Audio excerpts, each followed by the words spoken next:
Are you bored? Do you have that want to get away from it all feeling? Then why not get up and go as you are to 7 Front Street? If you hurry, there's still time to join the popular author Kenneth Allen King on his weekly visit to this famous waterfront night spot. If you like romance and adventure, highly seasoned with the unexpected, then start right now. Make a beeline for 7 Front Street.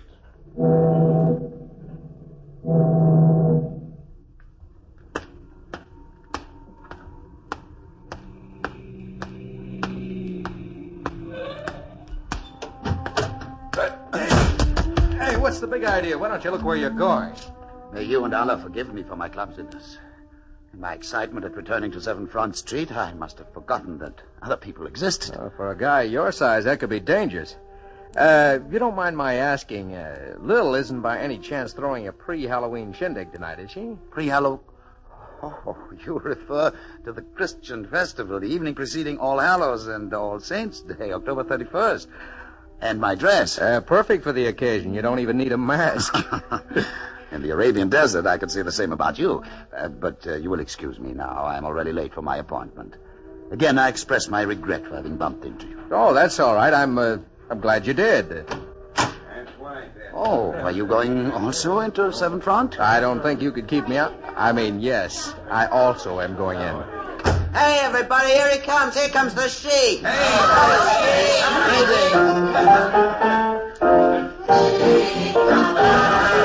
Thank you.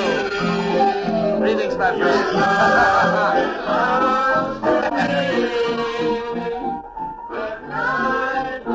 Kenny King, where have you been? I've been trying to get you on the phone all afternoon to tell you about the sheik coming to town. Hey, he's got a story for your book that'll knock you right off your pins. He's also got a frame that has the same effect. He bumped into me outside. Who is he, a fugitive from MGM Pictures? Sit down and sharpen your pencil. And better use your asbestos notepad. His story's a fire hazard.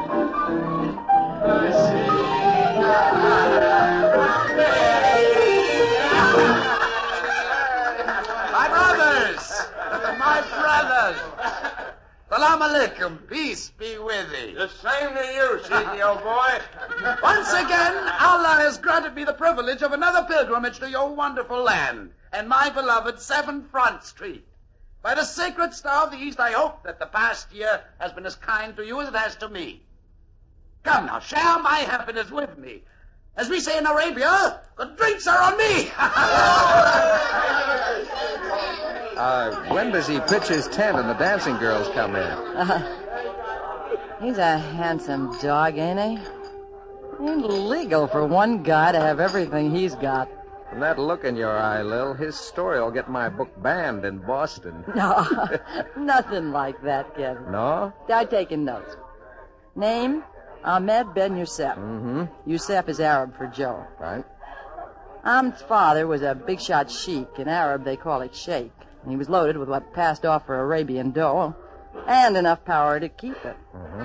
When Ahmed came of age, he got the surprise of his life, for instead of taking over the tribe like was the custom, the old man decided that the boy should go to America to make a study of the more modern ways of living, of civilization. Well, Ahmed had his heart set on leading his father's desert tribe, but he was an obedient son, and off to America he went. Ahmed's first visit was to a big oil man who'd done business with the old sheik, and who'd promised to look after the boy. Ahmed, do you have anything special in mind you'd like to learn about America? My beloved father, Allah protect him, spoke of America as a country of 48 great tribes living in peace with each other. The small and weak with the large and powerful. Tribes? We don't have any Arabs over here. Oh, tribes. You mean states. 48 states. My father called them tribes. He wanted me to come here to learn their secret, to make me better suited to succeed him as leader of the tribe of Arab and Ak. But I don't quite get your father's idea. I mean, why he should want to improve on the perfect setup he's got. He's the law of the desert. Even the government's polite to him. They darn well better be. But my father knows why this is. So does every other Caravanserai sheik from Damascus to Medina. He's got power. A fierce fighting tribe. He's big and not to be talked back to. My father said so also is the tribe of Texas, very big, but is not feared by even such small tribe as the one from the island of Rhode. You mean the state of Rhode Island? Allah forgive me for my ignorance. I'm very stupid in your ways. I hope I will not embarrass you too much. Oh, don't worry about that. It's liable to be the other way around. My daughter and her friends are quite excited about a real Arabian sheik staying at our house. They might embarrass you.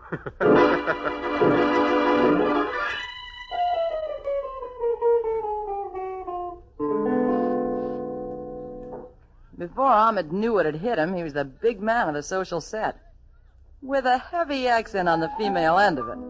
And he made great progress in his study of the American way, but not of our government.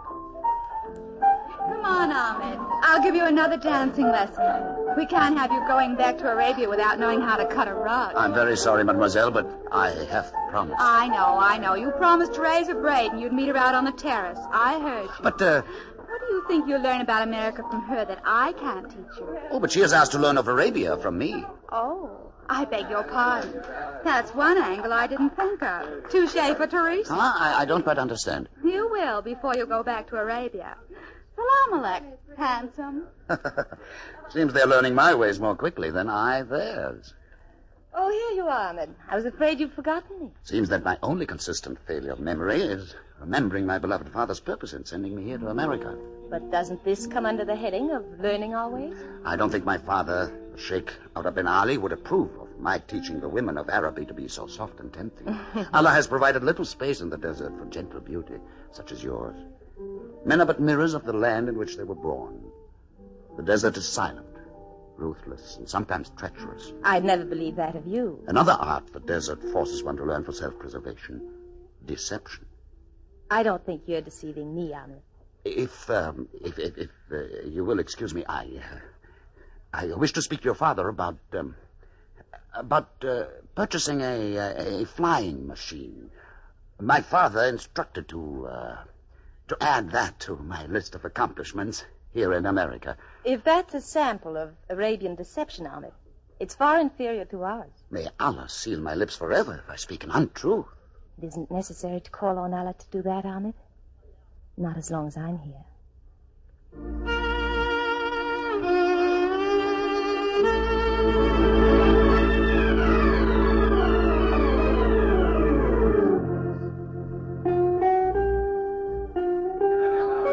Well, Lil, I think you can save your breath on this one, because I know just how the story's going to end.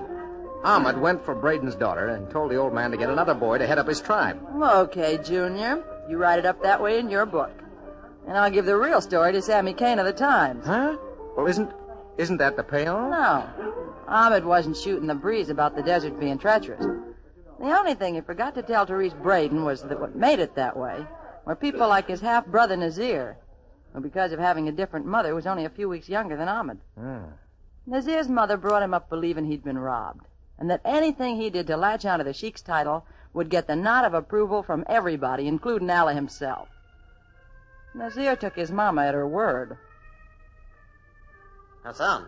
Yes, Master Nazir. Have the headmen, the camel and horsemen been attended to? Those who refused gold accepted my Damascus blade in humble silence. And my brother Ahmed's personal servant? Khalil disappeared with the sun tonight. I've dispatched 2 of my swiftest riders to search for him. No matter. Khalil is too ancient to be of much bother. You may wait here, Hassan. I'll not be long.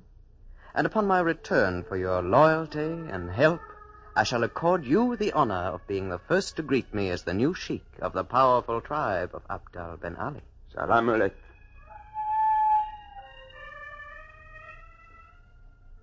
Terani Billah, ya Sheikh Babak Anadakalik. By the Lord, thou seest me, my father, and I do enter, sir, under thy protection. What? Oh, Nazir, what foul wind brings thee into my tent at such an hour? The light of your lamp, sire. Allah curse my eyelids for refusing to shut. What do you want? Your amulet. What? Oh, for the phase of a full moon, your eyelids have refused to close because of your concern for Ahmed. 4 ships have docked at Medina, laden with everything but news from him. Before you sent Ahmed to America to study the ways of its people, you told him that in the event Allah should call you in his absence, I would inherit your amulet to lead our tribe until he returned. Nazir, you have been cursed by your mother with a treacherous heart.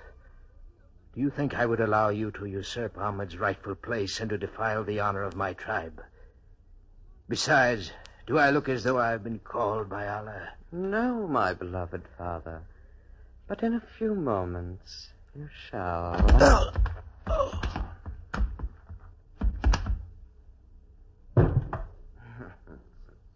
Nazir, master, is it? Hassan, you may announce to our tribesmen that Allah has called our venerated Sheikh, Orda bin Ali, to his eternal peace, and that I have assumed my rightful role as leader of our people.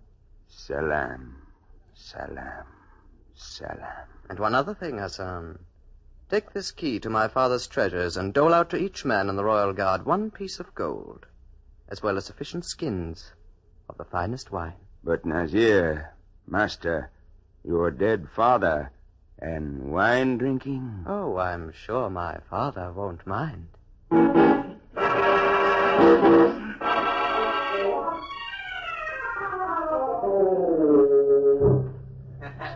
Still think you know how this story ends, Kenny? Well, you sort of threw me a curve with this Nazir character rubbing out his old man and taking over. A couple more curves I'll throw you. If you'll hold base a few minutes while I give my clam chowder a look-in. I'll go outside for a few minutes. Well, I think Lil's pulled my leg tonight. What? Not about the Sheik, she ain't. Oh, it's you, huh? Nice of you to be recollecting me, Mr. King. I know there ain't no use in me trying to interest you in my story tonight. On account of you was lucky the Sheik blew in. A good story, huh? Of the rarer type, like mine. Now, look, fella, if you think I'd ever pay you $50 for a story without even knowing what it's about, you're just off your noggin. Okay, Mr. King. I'm not overly eager to bare my soul for money. And if it was not essential, I would skip the half a yard. But why is $50 essential? That's the snapper to the story. Say, I see Lil coming back through the glass. You better go back in. Oh, thanks. Not itching for the rest of the Sheik story, are you, Kenny? Now, quit stalling, Lil. What happened after Nazir throttled the old Sheik and set himself up in Ahmed's place? Well, as you can imagine, it was months before Ahmed learned that his father was dead. Uh-huh. Meanwhile, Ahmed did buy an Army surplus plane and managed to learn to fly it fairly well. Considering the little time Therese Braden let him out of her sight. Yeah. Then one day, a weird-looking character came up to the Braden mansion, asked for Ahmed, and told him the story. I do not believe a word you say. Lying filth comes from your mouth. You are lying, aren't you? Tell me you are lying before I tell you apart. Take it easy, pal. What point would there be in me lying to you? This old Arab come up to me on the docks, asked me to deliver a message to you that your old man kicked the bucket a couple of months ago. It's some flyway took over his job and was running your pop's joint right in the ground. He also said that you should stay where you were, not to come back, because it wasn't healthy. For promising to try to find you and tell you, he give me a couple of pieces of gold and this ring. Khalil's ring? Yeah, that's the guy. Khalil. Now, would you please unwind my arm? I'm sorry. Allah bless you for your kindness. Here. Take this money. You mean all of it? I want the ring. It ain't worth that much, pal.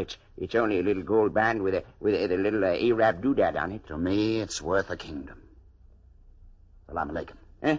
Oh, the same to you, pal, and many of them. Teresa. Oh, Ahmed, you frightened me. I knew you'd come in if I started to play that song, but usually you're more gentle. Teresa, I must return to Arabia immediately. Why? What happened? My father, Allah rest his soul, is dead. My half-brother Nazir has taken over the leadership of our tribe, and I've been warned by my faithful servant Khalil not to return. Then why do it? And let a treacherous dog like Nazir usurp my rightful place? Crush every hope of my beloved father for a more peaceful, a more united country? Allah curse his crawling soul. Teresa, you will go with me. As an Arabian sheikh, I have the authority to proclaim you my legal bride. Later, I will submit to a Christian marriage. Are you serious? Could I lift my eyes to Allah's heavens if I were otherwise? Harry, please, take only what you need for the trip. You will buy clothes in Damascus or Paris later. Ahmed, you're talking like an idiot. I'm not going anywhere with you. Certainly not as your wife. You are already my wife. I have proclaimed it. Oh, don't be stupid. You're not in Arabia. Over a full moon ago, you avowed your love for me. Of course I was fascinated by you. What woman wouldn't be? But you make it all sound so So serious, as though it were a matter of life and death. In the desert, that is exactly how man and woman look at love. Will you try to get it through your head that we're not in the desert? That geographical discrepancy I shall rectify.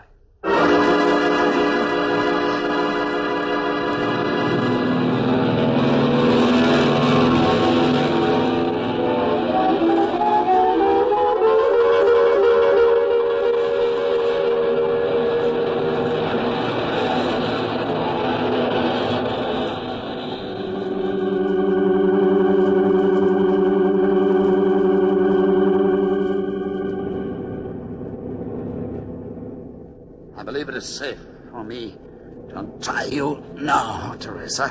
Oh, I wouldn't if I were you. After all, we're only several thousand feet in the air, probably over the ocean. I had to take you with me, Teresa. Please don't be afraid. No harm will come to you. You're the one who should be afraid.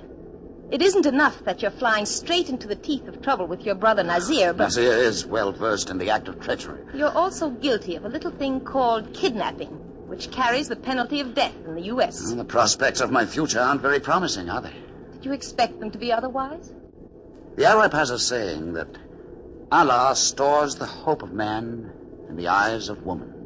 The only hope you'll find in my eyes is that you get everything you deserve. I will. Have no fear. Allah will see to it.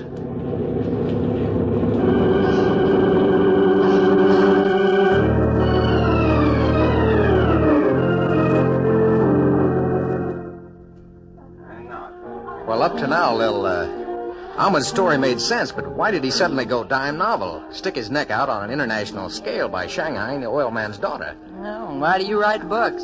Why does Einstein like arithmetic? Why do I run a joint like 7 Front Street? He just did it. The guy must be a hound for trouble. And he got plenty of it when he landed.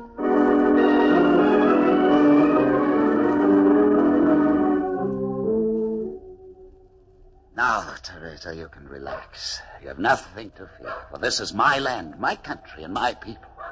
Just as soon as I've given Nazir to understand that his temporary leadership of my father's tribe is at end, we can both begin to test the reality of our love for each other. If it was as real as it seemed in America, it will not vanish in the vast stillness of the desert. Ahmed, that was a shot. If anything happens Nothing to me will now... happen to you. Dogs. Under Nazir, my father's guards have become too lazy to identify the targets. Halt! I will shoot to kill. And another word of filth from you, and your devil's head will roll in the sand. Ow! Yeah! Ahmed, you got it. And I'm glad of it. Maybe your brother Nazir is the civilized one. I warn you to halt, or I would shoot. You'll be dragged behind a horse from one end of the Sahara to the other for this. I'm your leader, Ahmed Ben Youssef. Take him, guard. How dare you touch me? I'm your sheikh, Ahmed Ben Youssef. Welcome home, my brother. Oh, Hassan, you must be more careful with your firearms. Nasir, do you want me to forget you are my father's son and half-brother? If you wish, Ahmed. But for your sake, I would pray long and hard to Allah that I don't forget. Hassan, take him away and treat him as the half-brother of the sheikh of the tribe of Abdul Ben Ali. Until I give orders to the contrary. Yes, master. Salam alaik, my brother. What a pity you did not take Khalil's warning and remain in America. He paid with his 2 hands to send that warning to you. And now, mademoiselle, I pray you and Allah will forgive my rudeness. But if you will permit me to escort you to my private quarters, you may refresh and relax yourself and wait in comfort and safety until the authorities arrive from Damascus to see that you are returned safely to your father in America. On behalf of my people and my tribe, I apologize for the uncivilized actions of my half-brother. You know? Oh, we are not as isolated from the outside world as you may imagine. You were brought here by my brothers against your will, weren't you? Why, yes. I tried to tell my father that Ahmed was not the man to succeed him, simply because he preceded me into this world by a matter of a few weeks. Tradition is only valuable as long as it serves the needs of those who adhere to it. What will you do with Ahmed? Oh, after the way he has treated you, do you care? No, I don't. Good. You're not only a beautiful young woman, but equally wise. Ahmed's old servant. He raised Ahmed. He sent Ahmed the message about his father. You have a remarkable memory. Ahmed must have told you much of himself. Perhaps too much. You said something about his servant Khalil paying with his hands. Oh, a light punishment for treachery against his sheik. How long will it be before the officials arrive from Damascus to take me back to my father? Oh, officials the world over are all alike about the unconcern of time's passing. But no matter. You or anyone else have nothing more to fear from Ahmed.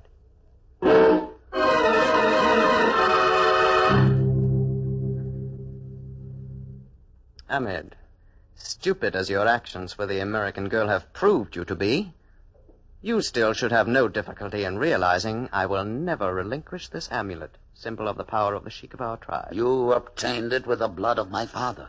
I ordered Hassan to tell you. I wanted to impress you with the seriousness of my ambitions. However, since I am eager to impress our people and the young American girl, but I am not a savage beast of the desert, I shall spare you any further unpleasantness if you wish to leave our country and return to America. Forever. I am staying here, where I belong. I still wish to be generous with you, Ahmed. I shall do my very best to change your mind.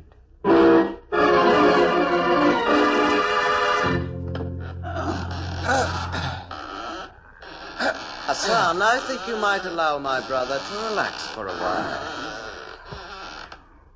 Well, Ahmed, doesn't the thought of returning to America appeal to you more now? I'll stay here until the last drop of blood is drained from my body. Oh, what a nuisance for us both.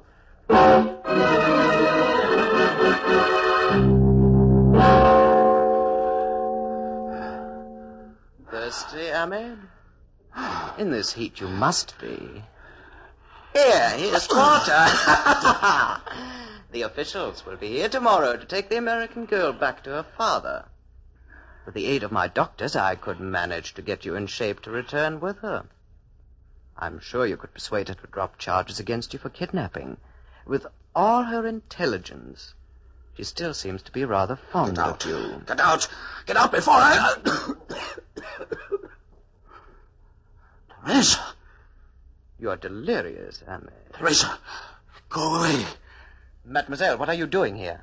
How did you get by the guards? Last night you told me that every man had his price. You were right. I wanted to see Ahmed before I left for America. You've seen. You see now why I had to come back. You've seen the treachery of the desert. Come, mademoiselle, you must not stay in here. This is no place for a woman. Oh, it doesn't bother me, Nazir. I rather expected this is what I would see. It is nothing more than what he deserved. Yes, I suppose you're right. I'm sorry my guards accepted bribe from my guest of my house. Point them out to me, and they shall be returned immediately. Ahmed will see to that, Nazir. Oh, well, with beauty and intelligence, you have also a magnificent sense of humor.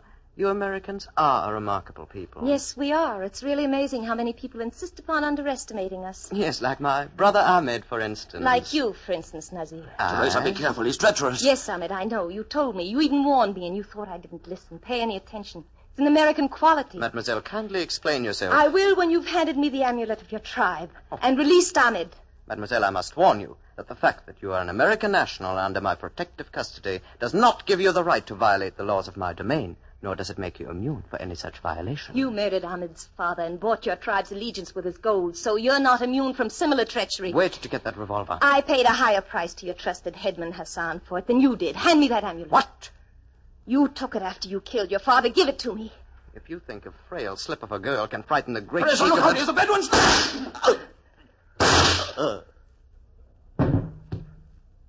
What has happened? I heard gunfire. Yes, Hassan. You'll hear more if you don't hurry and release Ahmed Ben Yosef.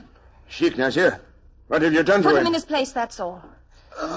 Get doctors quickly, Hassan. One for Nazir and one for the Sheikh Ahmed Ben Ali. The Sheikh told me... Hurry! Americans don't like to kill unless they're forced to. Yes, mademoiselle. Teresa, what have you done? Why? Here, Ahmed.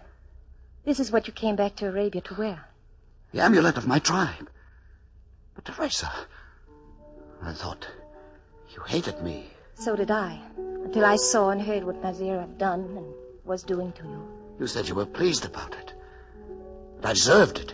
American wives are all like that, Ahmed. American wives? They crab and scream and yap their heads off at their husbands. Bounce rolling pins off their heads at regular intervals. wish them all the bad luck they can think of when they're mad at 'em. But let somebody else come along and so much as raise a finger at their man, there's war. You speak of wives. Didn't you say that as sheik you had the legal power to pronounce me your wife? But... Another American trait, Tommy. We give the impression that we make light of the more serious things like marriage, but we don't really. Deceitful lot, aren't we? And by the way, Ahmed, will I be known as a sheikess?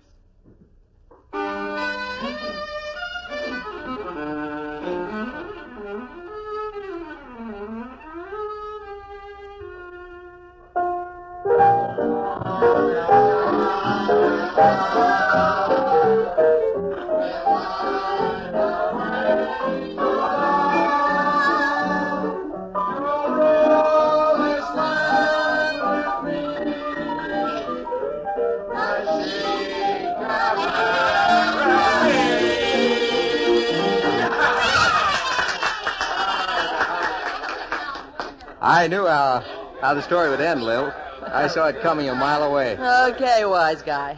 Teresa got hip that her yen for Ahmed wasn't a mirage. So she let their marriage stick, and they lived happily ever after as sheik and sheikess. And I imagine later on they had a couple of little sheiklets. How did you guess it, get it? Well, it's the same old story, but it's always good. Yeah.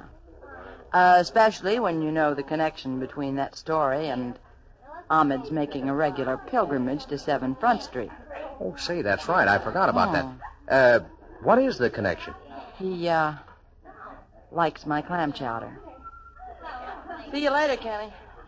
He likes her clam chowder.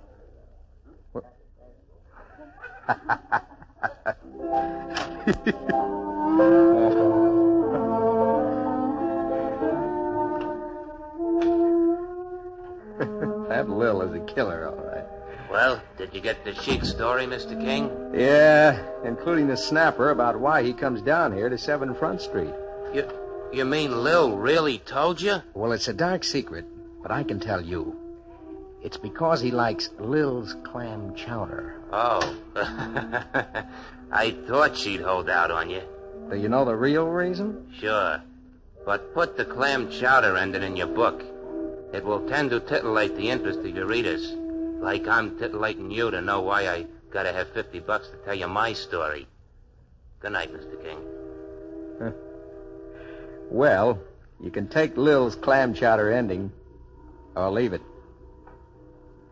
Anyhow, glad you took the time to be with me tonight. And so until we meet again, it's good night from Kenneth Allen King and 7 Front Street.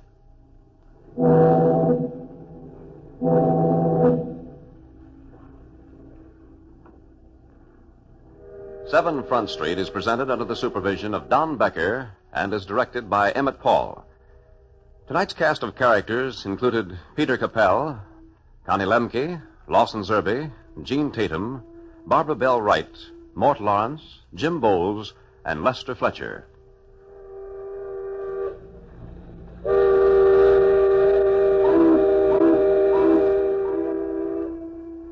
This is the last broadcast in the current series of 7 Front Street. In its place, the Mutual Broadcasting System will present High Adventure, a dramatic program of action and adventure aimed to please the entire family. Be sure and tune in at the same time next week over most of these same stations for High Adventure.